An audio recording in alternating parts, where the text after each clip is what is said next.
Hi అండి. నమస్తే. నేను మీ డీఎస్‌పీ స్పెషల్ ఎడ్యుకేటర్‌ని. ఈరోజు మనం చెప్పుకోబోయే అంశం ఏంటంటే, పిల్లల ప్రవర్తన అండి.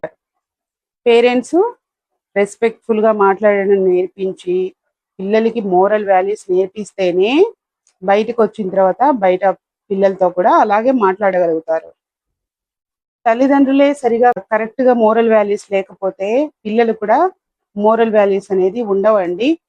మోరల్ వాల్యూస్ అనేవి ఒక మనము పక్కన పిల్లోడు మనకి సాయం చేస్తున్నాడు అని అంటే రేపొద్దున వాడికి కష్టం వచ్చినప్పుడు మనం కూడా సాయం చేయాలి అనే థాట్ వీడికి రావాలి. నేనెందుకు చెయ్యాలి, నాకేం అవసరం, నేను ఇవ్వను అని. ఇప్పుడు పిల్లల యాటిట్యూడ్ మొత్తం చేంజ్ అయిపోయిందండి. అస్సలు పక్కన వాళ్ళకి సాయం చేయడం కాదు కదా, సెల్ఫిష్ గా తయారైపోతున్నారు. కింద పడినా గాని పక్కన పిల్లోడు కింద పడిపోయినా గాని లేపడానికి ఇష్టపడట్లేదు. నేనెందుకు లేపాలి వాడిని అని. ఆ యాటిట్యూడ్ పోవాలి అని అంటే స్కూల్లో టీచర్స్ ఎంత చెప్పినా గాని ఇంటి దగ్గర తల్లిదండ్రులు కూడా చెప్పాలండి. బయట ఎవరైనా కింద పడినా లేకపోతే ఏదైనా సాయం చేయమని అడిగినా గాని చెప్పడానికి. అంటే అన్నోన్ పర్సన్స్ తో మాట్లాడమని కాదు, తెలిసిన వ్యక్తులు కనిపించినప్పుడు. తెలిసిన అంటే మన చుట్టాలు, రిలేటివ్స్ కానీ, టీచర్స్ కానీ, లేకపోతే ఫ్రెండ్స్ కానీ ఎవరైనా బయట కనిపించినప్పుడు వాళ్ళతో రెస్ కొంచెం రెస్పెక్ట్ఫుల్ గా మాట్లాడడం నేర్పించాలండి. నేర్పించాలి ఖచ్చితంగా. ఎందుకంటే పిల్లలకి ఈ రోజుల్లో రెస్పెక్ట్ అనేదే లేదు. అది పెద్దవాళ్ళ విషయానికి వస్తే మరి పెద్దవాళ్ళ విషయంలో మరి మీ జనరేషన్ వేరే, మా జనరేషన్ వేరే.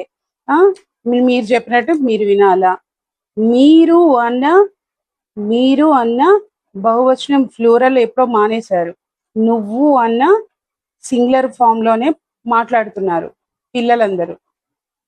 అది ఫస్ట్ సంస్కారం అనేది నేర్పించాలండి బయట పిల్లలకి.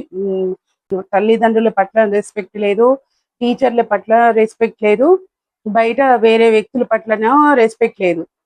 ఎలా పడితే అలాగా మాట్లాడేస్తున్నారు. పెద్ద చిన్న తేడా లేకుండా మాట్లాడేస్తున్నారు. అది సవరించాల్సిన బాధ్యత తల్లిదండ్రులదేనండి.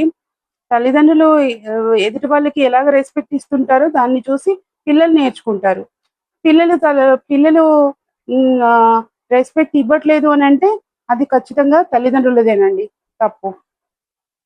ఎందుకంటే ప్రతి మూమెంట్ పుట్టినప్పటి నుంచి పిల్లలు పెరిగే వరకు ఈ రోజుల్లో తల్లిదండ్రుల దగ్గర తప్ప నానమ్మల దగ్గర, తాతయ్యల దగ్గర, అమ్మమ్మల దగ్గర, తాతయ్యల దగ్గర ఎవరు పెరగట్లేదండి. పెరిగినా గాని వాళ్ళు వాళ్ళు ఓల్డ్ జనరేషన్, మేము న్యూ జనరేషన్ అనేసి మాట్లాడుతున్నారు. అలా మాట్లాడడం వల్ల పిల్లలకి మోరల్ వాల్యూస్ అనేవి తెలియకుండా పోతున్నాయి. సమాజంలో నూటికి ఒకలో ఇద్దరో రెస్పెక్ట్ఫుల్ గా మాట్లాడే పిల్లలు ఉంటున్నారు. సమాజం పట్ల రెస్పెక్ట్ఫుల్ గా ఉండే పిల్లలు ఉంటున్నారు. మిగతా వాళ్ళందరూ ఏ ఇంగ్లీష్ మీడియంలో చదవని, తెలుగు మీడియంలో చదవని, ఎక్కడ చదివినా సరే వాళ్ళకి మినిమం మేనర్స్ అనేది ఉండట్లేదండి. మేనర్స్ రావాలి అని అంటే, డిసిప్లిన్ రావాలి అని అంటే తల్లిదండ్రులదే 90% తల్లిదండ్రులదే ఉంటుందండి.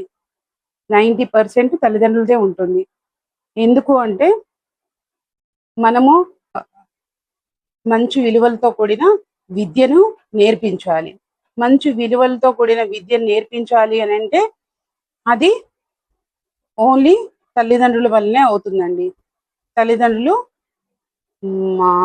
చెప్తే ఖచ్చితంగా పిల్లలు వింటారు. ఈ రోజుల్లో పెద్దవాళ్ళు ఎవరు ఇంటి దగ్గర ఉండరు. అమ్మమ్మలు, నానమ్మలు, తాతయ్యలు వీళ్ళందరూ ఎవరు ఉండరు. ఒకవేళ ఉన్నా గాని వాళ్ళ మాట వీళ్ళు వినరు. వినేటట్టు చేయాలి అంటే తల్లిదండ్రులు నానమ్మ మాట విను, అమ్మమ్మ మాట విను, తాతయ్య మాట విను, తాతయ్య స్టోరీలు చెప్తున్నారు విను అని చెప్పించాలి. పిల్లలకి అలవాటు చేయించాలి. కానీ ఈ రోజులో మనం ఏం చేస్తున్నాము, మీ రోజులు వేరే నాన్న, ఈ రోజులు వేరే, ఆ రోజుల్లో అలా ఉండేది, ఈ రోజుల్లో పిల్లలు ఎవరు ఎలా ఉంటున్నారు, మీరెందుకు అలాగా చెప్తున్నారు అని మనం కూడా వాళ్ళనే కోపడుతున్నాం. అందుకని పిల్లలు పిల్లలు ఎలాగో మనకి వాళ్ళకి వాల్యూ ఇవ్వరు, మనకి వాల్యూ ఇవ్వట్లేదు. ఆ పిల్లల్ని మనం కరెక్ట్ గా చూసుకుంటే సమాజంలో వాళ్ళ గురించి మనం మాట్లాడడానికి అవకాశం ఉంటుంది. మంచి మెసేజ్ ఇచ్చినట్టండి. టీచర్లు, పేరెంట్స్, సొసైటీ అంతా కలిస్తేనే పిల్లల్లో మార్పు అనేది తీసుకురాగలమండి. పేరెంట్స్ చేసే అతి గారాబము, ఇంటి దగ్గర చేసే ఆ, ఇంటి దగ్గర చేసి వాళ్ళు అడిగినవన్నీ ఇవ్వడము, అడిగినవన్నీ చేయడము ద్వారా పిల్లల్లో మార్పు తీసుకురావడం కష్టం అండి. ఎందుకంటే టీచర్స్ ఎంతవరకు రెస్పాన్సిబిలిటీ తీసుకోగలరో అంతవరకే తీసుకోగలరు. వాళ్ళు అంత వాళ్ళంత కష్టపడుతున్నా కానీ మీరు ఇంటి దగ్గర పిల్లలకి గారాబం చేయించి మా పిల్లలు ఇలాగా అలాగా అనేసి మళ్ళీ వాళ్ళ మీద కంప్లైంట్ చేయడం అది కరెక్ట్ కాదండి. పిల్లల్లో మార్పు రావాలంటే తల్లిదండ్రులు, టీచర్స్, సొసైటీ సొసైటీలో జరుగుతున్న పరిస్థితులు అన్నీ అన్నీ అనుకూలంగా ఉండాలి. అంటే పాజిటివ్గా ఉండాలి.